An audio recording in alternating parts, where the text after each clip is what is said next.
Hey, good morning. Welcome to Redwood Church. We are so glad that you've joined us on this Sunday morning. It is a little cooler in Atlanta this morning. I'm so excited. It's not going to last.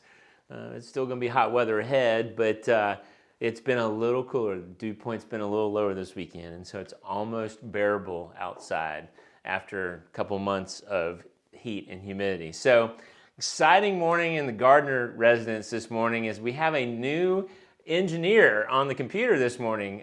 Shannon is training for the sad reality that Zach will be heading to Princeton, and so she is over there as an engineer. So Zach he's been producer, director, engineer. So this morning he's producing and directing, and Shannon is engineering for us. She's got the whole thing going on over there. So I probably should have taken a picture of that so y'all could see it. So y'all encourage Shannon this morning. Send her some words of encouragement as she is trying all this out for the first time. And in all seriousness, so grateful to the two of them who have been so supportive as we have gotten Redwood up and running and doing all these wonderful things. They've been an integral part of that. I'm grateful. So gonna miss Z-Man every Sunday, but we'll be glad that Shannon's there to kind of fill in and keep us going. And then we're gonna talk about a little bit more. We're gonna have some more opportunities to be on location as well. So just a lot of great things coming up for us at Redwood. You know, there have been times during the course of Redwood and throughout my ministry when something would happen during the course of the week, and I would kind of drop whatever I thought I might be doing and I would focus on that. Typically, it's been something tragic happened, something that has impacted us in a negative way. And as a pastor, I felt it was important to, when that happens, to kind of address that from the pulpit, from our place of worship, from our time of worship, from when we gather together as the church. This week, something happened and went viral that was absolutely amazing.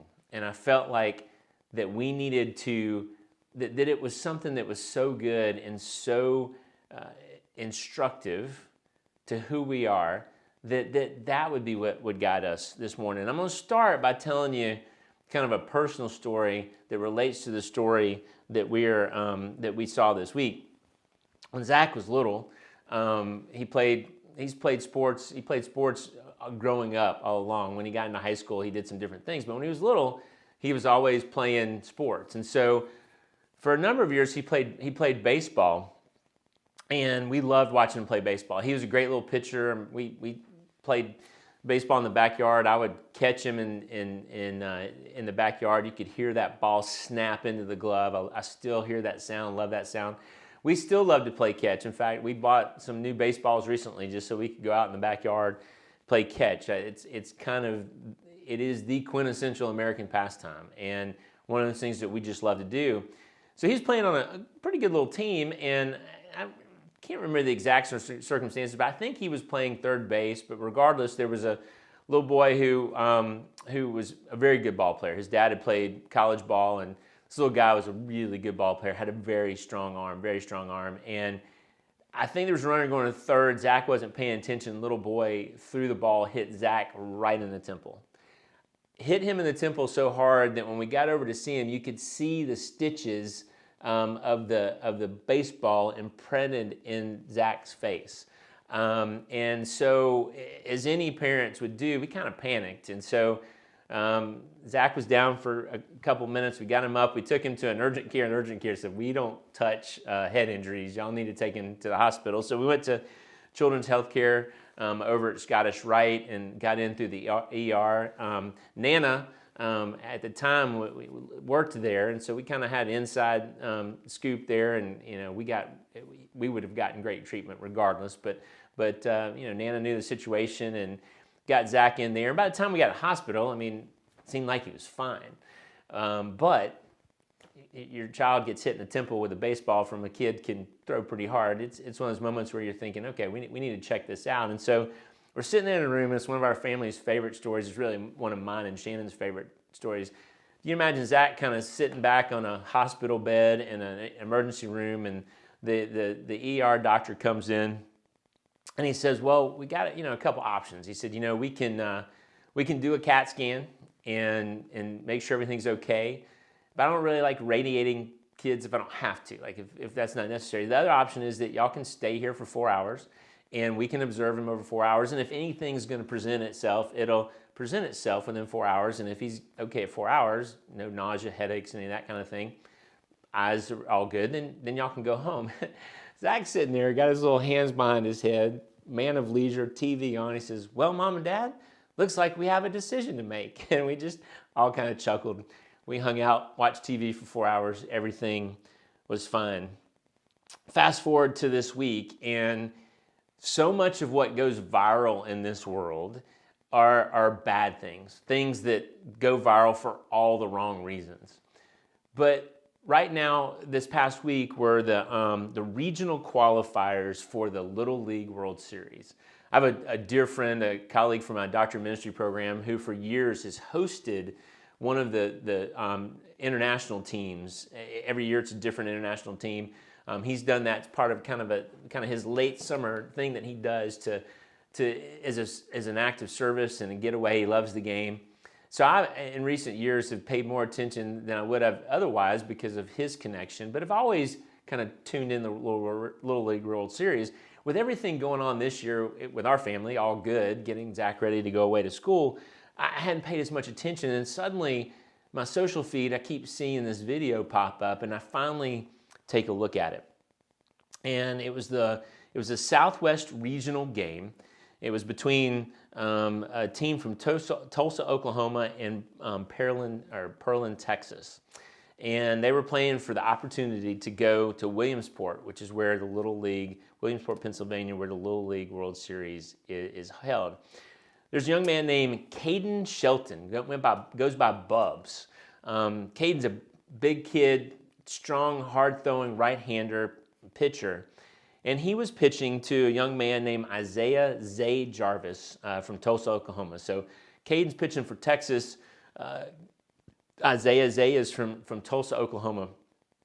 And Caden takes the ball back, throws it, got away from him a little bit, kind of up and in, and hits Zay just between kind of the ear cover and his face, and it knocks the helmet off. Zay goes to the ground. And they've edited and cut the video. If you go and Google Little League World Series baseball player hit, they've edited the video a little bit to kind of compress it. But after several minutes of being tended to on the ground, Isaiah finally gets up and puts his helmet back on, and he trots down to first base.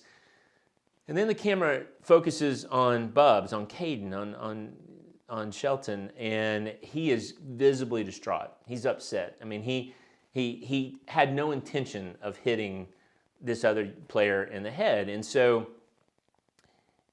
all of a sudden you see Zay drop his batting helmet on the ground. He begins to walk toward the mound.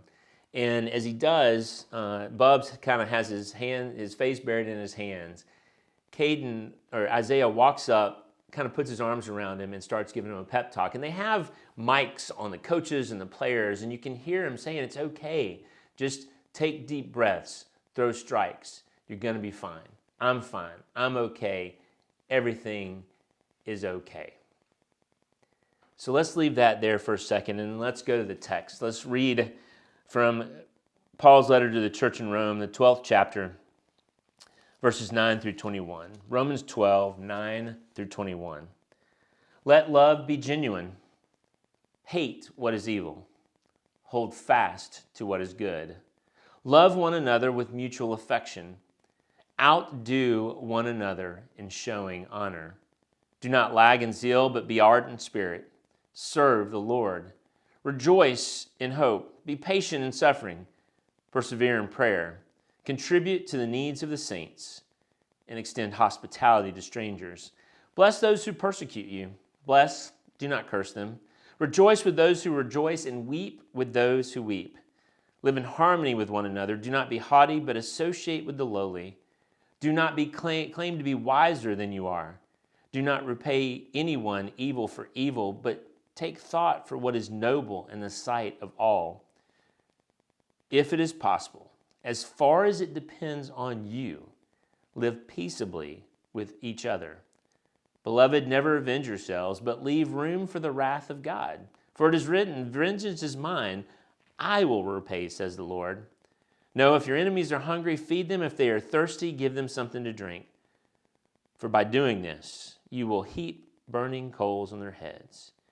Do not be overcome by evil, but overcome evil with good. So one of the iconic movies of our generation was Karate Kid. And that movie that has spawned so many funny memes, and there's even a most recent redo of that show, Cobra Kai, I think it is called.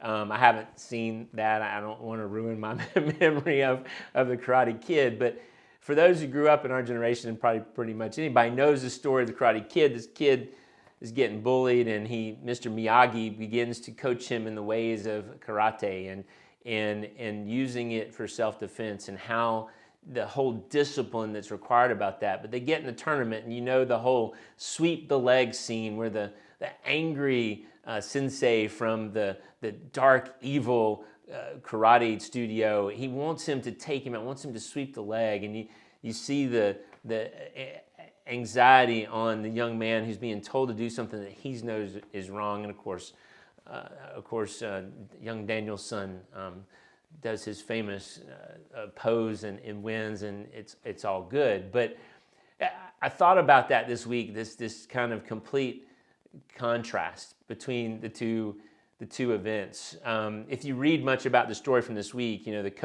coaches from the dugout were the ones who kind of encouraged. At the same time, Zay had decided that he needed to walk over. So these coaches were encouraging their players to be good sports, that before anything else, that above everything else in Little League Baseball, that this particular group of coaches were teaching their kids that winning and losing is part of it. We want to win. We want to go to Williamsport. We want to win this whole thing. But the most important thing is that we're good sports. What's important to understand about this particular story is that these two teams were staying in the same hotel in Waco, Texas.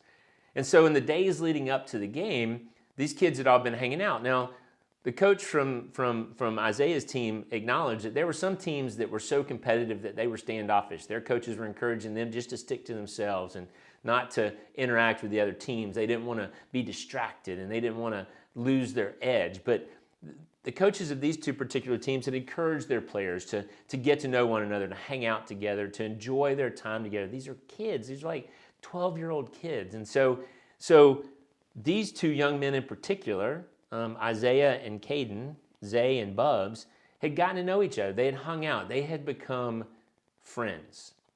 And so when Caden stepped on the mound and Isaiah stepped into the box, there's no doubt in my mind that Caden wanted to strike out Isaiah and Isaiah wanted to hit a home run. But in the context of all of that, they had become friends. They had gotten to know each other. They knew each other they'd been friends long enough to probably know kind of a little bit about their families and their interests and their likes and their dislikes. Those basic things we begin to learn when we become friends. And so in the moment when that ball leaves Caden's hand and he sees it moving up and in toward Isaiah's head, in a split second, and it all slows down. All of us have had moments like that we replay in our mind, and it seems like it's all in slow motion, and you wish you could get it back. And Isaiah goes to the ground, and Caden's thinking to himself, have I hurt my friend? And I think that's what we're missing in our world today. In the midst of the chaos in our world, as we watch what goes on in Washington, in our own state houses, in our local government, that we have decided that we've run to the edges. Now, I've said before, and I still believe, most of us in the middle, but those extremes that have run to the edges, they no longer pay attention to the fact about being friends first, understanding that ultimately we are all human beings. And so in this moment, two teams, they are fighting to get to, you play your whole Little League career with the goal, in particular if you're in the, there's different brands of Little League, but if you're playing in Little League that goes to the Little League World Series in Williamsport, and you're that close, that's where you want to be. And you want to do everything in your power to get there. But for this young man, he didn't want to get there at the expense of hurting his friend. It occurred to me this week that in some ways, life is a game. And we've lost sight of the fact that there are grown men and women who play children's games for amazing amounts of money. Recently, the story was the player from Washington who had been offered $400 and something million. He turned down $400 and some odd million dollars to play baseball. He later got traded, but a kid's game where you go to the snack bar to get bubble gum and Jolly Ranchers and candy, and you go from that to a game in which people get paid hundreds of millions of dollars to play. But at the end of the day, it's a game. Our family's never really been big board game people, but as a kid, I played Monopoly. I played board games here and there, and you set out the board, you set out all the pieces, and in Monopoly, you set out all the money, you set out all the real estate, and you play this game and you accumulate stuff all along the way. The goal of Monopoly is to accumulate as much as you possibly can. And you're ruthless in your dealings with the other players, because at the end of the day, the goal is to accumulate as much as you possibly can. You want money, you want property, and you want to try to just knock down your opponent in that game. So at the end, whoever has the most wins. At the end of a game of baseball, whoever has the most runs wins the game. And at the end of 9 innings, or if it goes to extra innings, at some point, someone has more runs than the other team. As we go through this text this morning, and it's one that I've preached from before, it's one that's familiar to you probably because I know I've preached it at least once since we've been together as Redwood. I've preached it a number of times throughout my ministry because I think in so many ways that this text absolutely embodies, if we didn't have any other text, I think that this gets to the heart, encapsulates who we are and who we're to be as Christians. But this line that keeps coming back to me, outdo one another in showing honor. And this outdo is to lead, to show, to lead and show how we show honor. And this young baseball player showed honor to his friend who had inadvertently hit him, who had thrown a pitch as hard as he possibly could, trying to strike out the other player, and it just got away from him a little bit. This whole text is Paul is writing, and we don't believe that Paul was writing specifically to the Romans. There's no reason for us to believe that this was a specific problem, as is often the case in Paul's letters. Often in Paul's letters, he's writing to identify or address a particular issue in the church. But this is one that we believe that Paul just decided to put here as a general admonition and encouragement to other people. And so he kind of writes this and he shares this, and basically he's condensing everything to understanding what Christian love is all about. And Christian love is something that's completely over and against what the world teaches us. Because the world teaches us that we repay evil for evil, that if someone wrongs us, that we wrong them in return. That is the human condition. That's the sinful nature of human beings. If I'm honest with you, as your pastor, as your preacher, that's me. If somebody does me wrong, I want to try to turn around and do them wrong, and I'm confronted with this text. And the reality is, none of us can live up to this text 100%, because if we did, the only person who has ever lived up to this 100% is Jesus. Jesus is the only one who has ever hung on a cross and said, "Forgive them, Father, for they know not what they do." Jesus is the only person who's been able to sit at a table with the one that he knew was going to betray him. The rest of us on a daily basis do our best to live up to the ideals that are outlined and laid out in this text. It reminded me this week about legacy. And if we think about baseball or a board game, when we get done with the game of Monopoly, if you're OCD like me, all the money gets stacked back up by denomination with all the faces facing up and all the corners matched up, and it gets put back in the box. all the pieces get put back in the box. All of the cards get lined up by their placement on the board in order that they are, and they get stacked back, and you wrap something around them and you put them back in the box, and the box goes back on the shelf. In this game we call life, the same thing is true. Anything that we've accumulated along the way, it all gets put back in a box. It may get put back on the shelf, or it may get passed down to the next generation, and they can decide what they're going to do with the stuff. But when the game is over and everything's back in the box, and the box is back on the shelf, all that is left is our legacy. And what people remember is not how much we had. It's not what we accomplished. It's how well did we love. Very rarely do we talk about the stuff people had or how important they were. We remember the people who loved us best and loved us most. The world tends to remember the people who changed the world.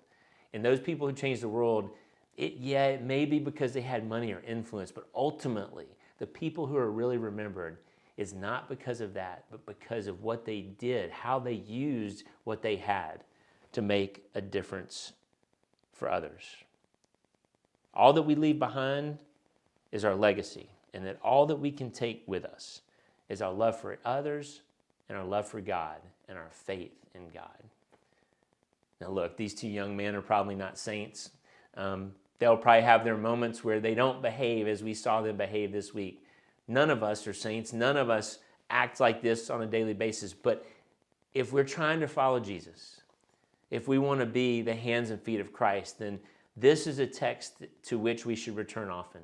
This is a text that should guide and direct us. And even when we fail, even when we don't live up to what it says in this letter, we should go back time and again and do our best to hold ourselves to these standards. Outdo one another in showing honor. Live in harmony with one another. Live peaceably with each other.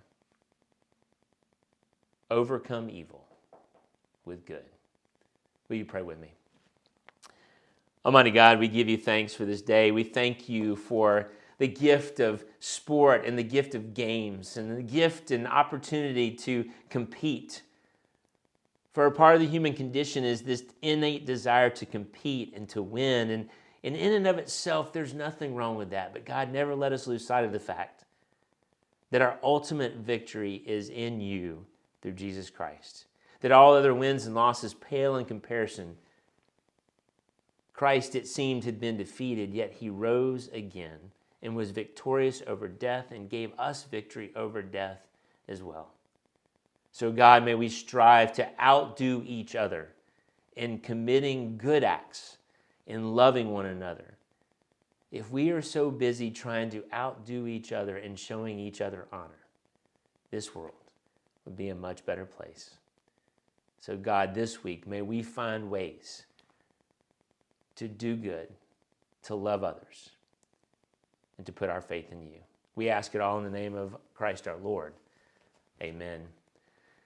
So next week, as I shared with you last week, we're going to be on location back on Hills Avenue. If you joined us early, you saw our video that was looping, and you saw some information about that. We're going to get all that information online throughout the week. We'll be meeting on location next Sunday at 10. We will also be live streaming from Hills Avenue, so those who can't join us in person. We're going to be collecting food for the Midtown Assistance Center, and so you can bring those items. We'll have a list of those items on social media so that you can refer to that. We're going to send out an email. There'll be a blog post. There'll be plenty of ways for you to get that list. If you can't be with us in person, you can always give. You go to the website at redwoodchurchatl.org. You go to the Give button. If you want to give to the mission and ministry generally of the church, you'll see an opportunity there. But if you'd like specifically this week to give toward missions, know that over the next couple of weeks, any money that are given to missions will either be given directly to Mac, or we'll use those funds to purchase some of those items and to deliver to Mac. So a lot of wonderful things going on. I hope to see each of you in person on location next Sunday.